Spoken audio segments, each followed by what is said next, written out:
Durant les mois de mai et juin, les rameaux poussent avec des inflorescences, ébauches de petites grappes. La pleine floraison déterminera la date des vendanges 100 jours après. Afin de favoriser le mûrissement des grappes, on effectue le palissage. Cette opération consiste, après avoir bien réparti le feuillage, à placer des agrafes sur les fils releveurs en position haute. Et, dans le même temps, on supprime les entrecœurs.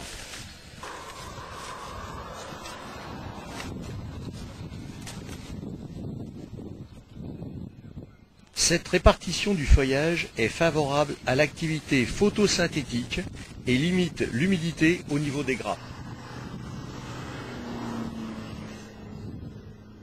Depuis le mois de mai, on effectue régulièrement des traitements pour éviter les maladies cryptogamiques.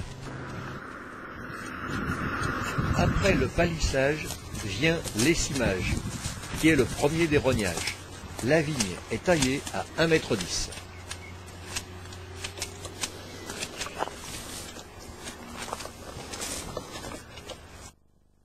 En août, c'est la période de la véraison. Les baies changent de couleur et perdent leur chlorophylle. Afin de favoriser le mûrissement des grappes, on effectuera encore 1 ou 2 autres rognages d'ici les vendanges. De même, environ tous les 15 jours, on continuera les traitements phytosanitaires en évitant de traiter les jeunes plants, sauf contre le mildiou et l'oïdium. En septembre, c'est la maturation. Les rameaux brunissent et les baies se remplissent de substrat.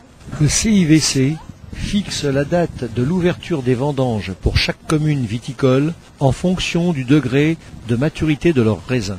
Il détermine également, en accord avec l'INAO, la quantité de raisins à l'hectare qui aura droit à l'appellation Champagne, environ 12 000 kg l'hectare. Et, vers le 20 septembre, commencent les vendanges. Pour les vendanges, il y a 2 équipes distinctes. Les débardeurs, qui manipulent les caisses vides puis pleines, et les vendangeurs qui, eux, récoltent le raisin. Les raisins sont récoltés en caisses plastiques percées. Afin d'éviter l'écrasement des raisins, ces caisses ne contiennent que 45 à 50 kg. La législation impose le pressurage des raisins entiers. De ce fait, la machine à vendanger est rigoureusement interdite et tout se fait donc à la main.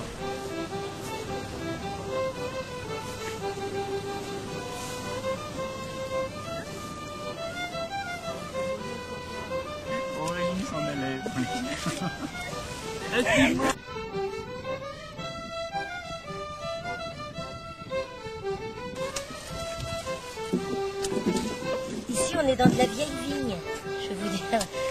Alors, c'est pas régulier. On a des pieds chargés, des pieds moins chargés, mais alors au niveau qualité, c'est excellent. Dans une équipe de vendangeurs, on trouve de toutes les catégories sociales. Étudiants,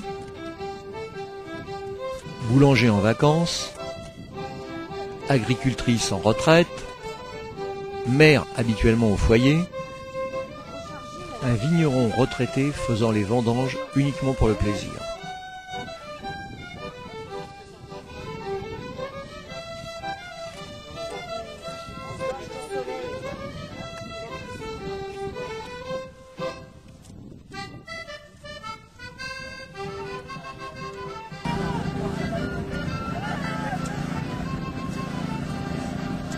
Lorsque les casiers sont pleins, les débardeurs viennent les ramasser et les chargent sur la chenillette.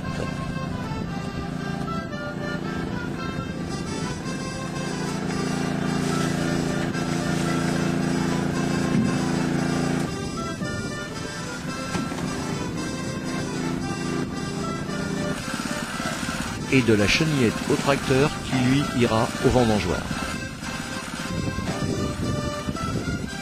La présence de coccinelle dans le vignoble démontre la qualité phytosanitaire des différents traitements dans le respect de l'environnement.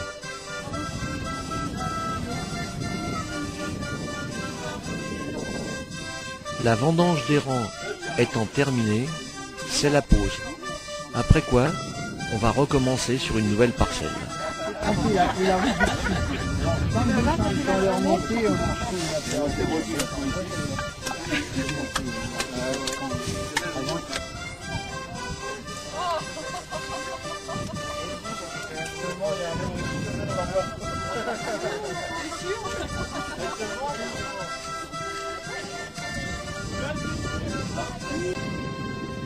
Lorsqu'il arrive au vendangeoir, le raisin est identifié avant d'être pressuré. Les cépages, origines et poids sont inscrits dans un cahier spécifique. Nous sommes ici en présence d'un pressoir traditionnel type Coquard. Un marc de 4000 kg, qui est l'unité traditionnelle de pressurage, est chargé. Pour éviter toute macération, on ne presse que des raisins entiers en 2 ou 3 serrages. Le jus obtenu, ou mou, sera séparé en 2 fractions. Afin de limiter l'oxydation des mous, le sulfitage a lieu au goutte à goutte dès la sortie du pressoir. Le premier serrage donne 2050 litres de mou, dit cuvée. Le rendement de pressurage est faible. En effet, pour 160 kg de raisin, on obtiendra seulement 102 litres de mou.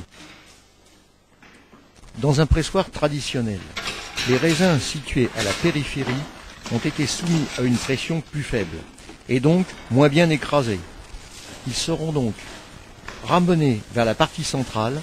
Cette opération est appelée la retrousse.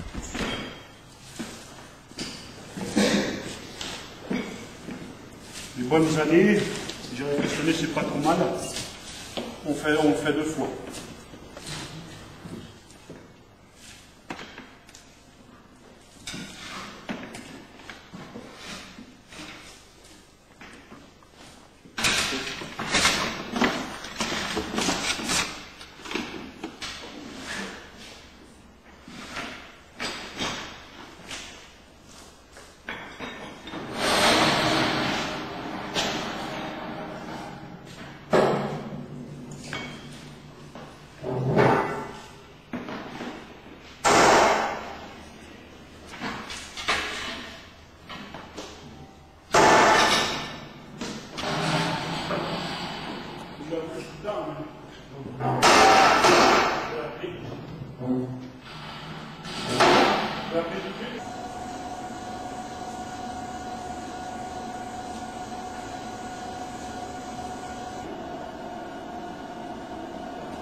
Au cours de ce serrage, et arrivé à un certain niveau de tassement, on commence à démonter les rehausses ou cages du pressoir pour les nettoyer.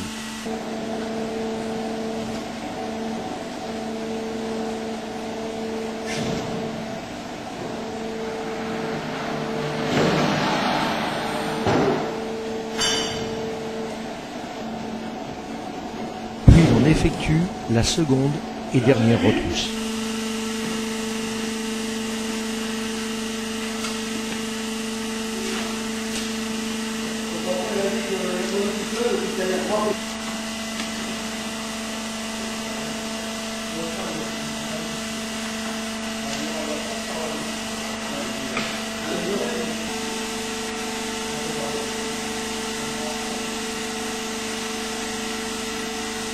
Les 500 litres de mou, appelés taille, obtenus lors de ces 2 retrousses, sont récupérés dans une cuve spéciale. Après le pressurage, les résidus, appelés aigues, sont débarrassés. Ils partiront soit en distillerie, soit serviront d'engrais.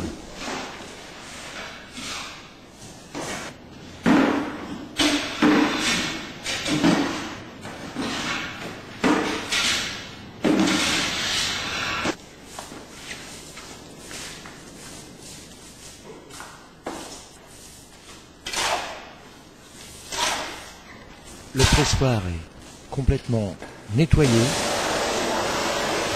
passé à la vapeur, puis il est remonté.